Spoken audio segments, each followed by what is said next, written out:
Hi, my name is hanspetermeyer. I'm talking with Mark Holland about the Comox Valley Sustainability Strategy. His firm, HBLanarc, is leading the strategy. You guys have been at it for a number of months. Yep. We talked a bit about the kind of tension between vision and doable kind of stuff in our previous conversation. Today I'm going to ask you the three questions which we've been asking a lot of people as part of the 3x2x8 conversations about sustainability in the Comox Valley. So Mark, you put a lot of work into the Comox Valley, the strategy. You've been doing this kind of work for a long time.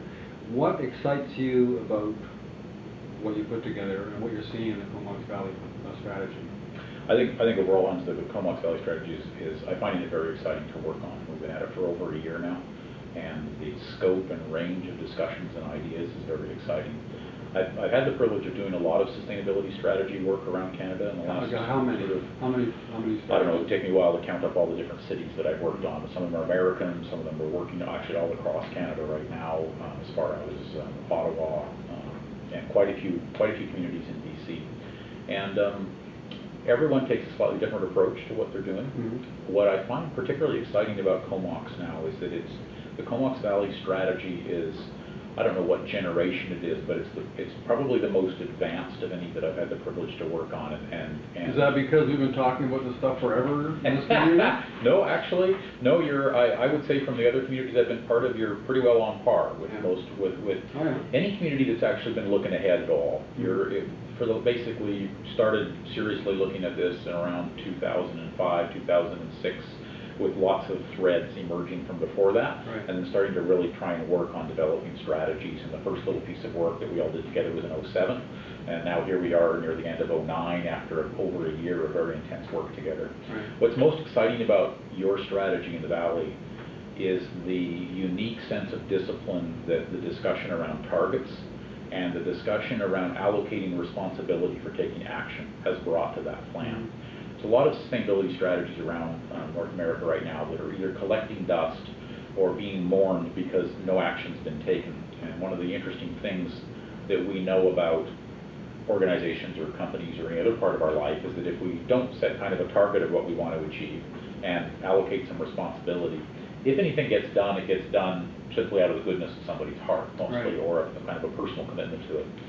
For a valley with 4 different jurisdictions and a very diverse population, extremely diverse, from military bases to people who come from cities from all over the world to live there because it's such a beautiful place, and farmers and fishermen and foresters and this incredibly diverse group, working together to articulate where we want to go in the next 40 or 50 years has been a really exciting process.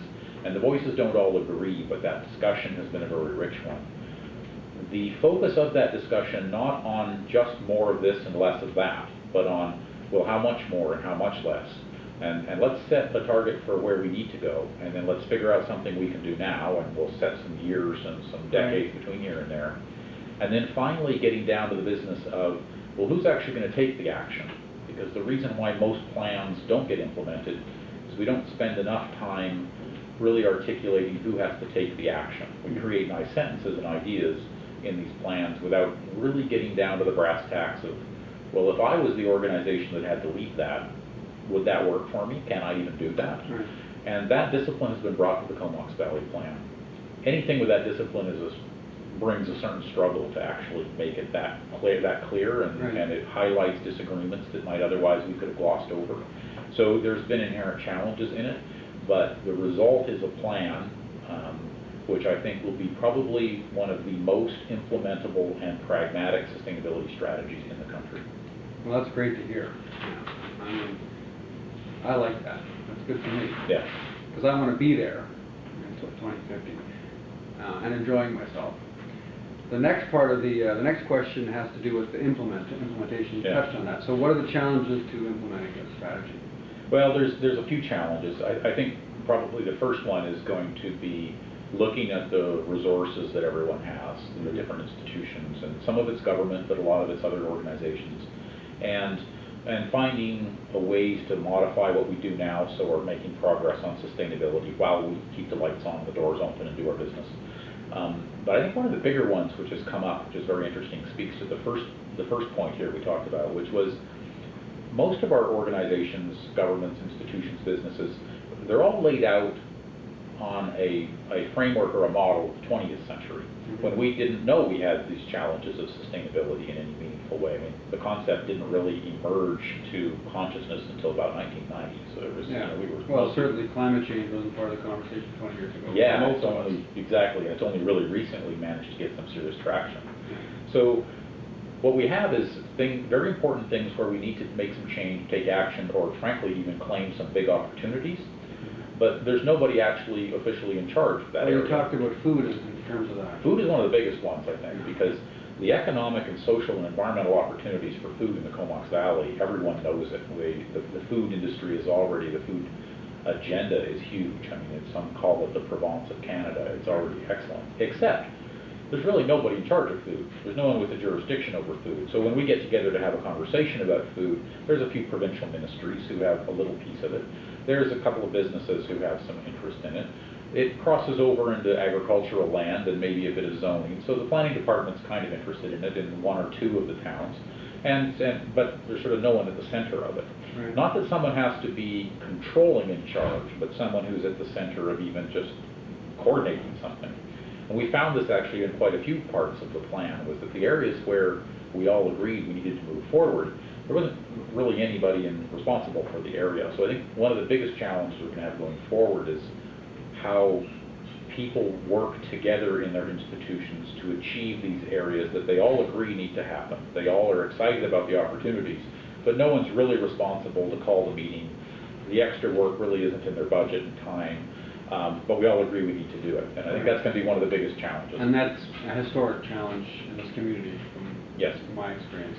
So that leads to the third question, and you've got about 2 minutes, which is, as an outsider, as someone who's gotten to know us pretty intimately for about a year, what should we be doing? What could we be doing to move this agenda ahead quickly?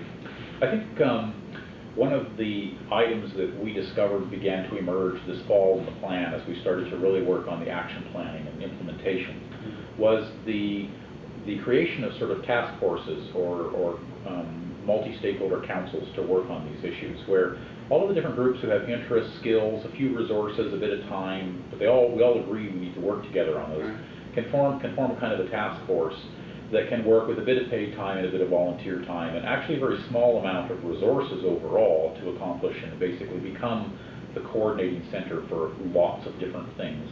There's 4 different governments within literally a few miles of each other, and that makes the Comox Valley unique amongst many, and certainly British Columbia. There's not very many that have that many very active governments. What's even more important is all 3, or actually all 4 of the areas, several in particular, have a very strong sense of identity, a very fierce sense of their history and their pride and who they are.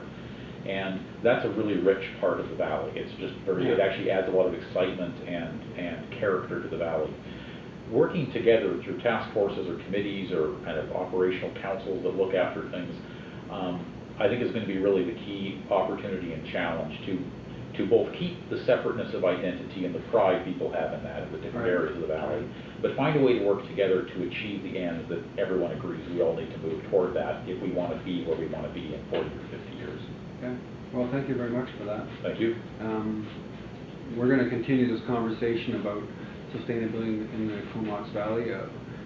We'll do another one with Mark here, but we're encouraging you to ask the same 3 questions of your mother, your brother, the people you work with, people you play with.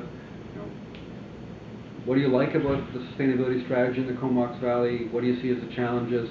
And how do you see yourself or your organization or business or local government playing a contributing role to getting us to these targets that we're setting for 2015 and 2050 to keep this place a beautiful place to live? Thanks a lot, Mark. Thanks, Al.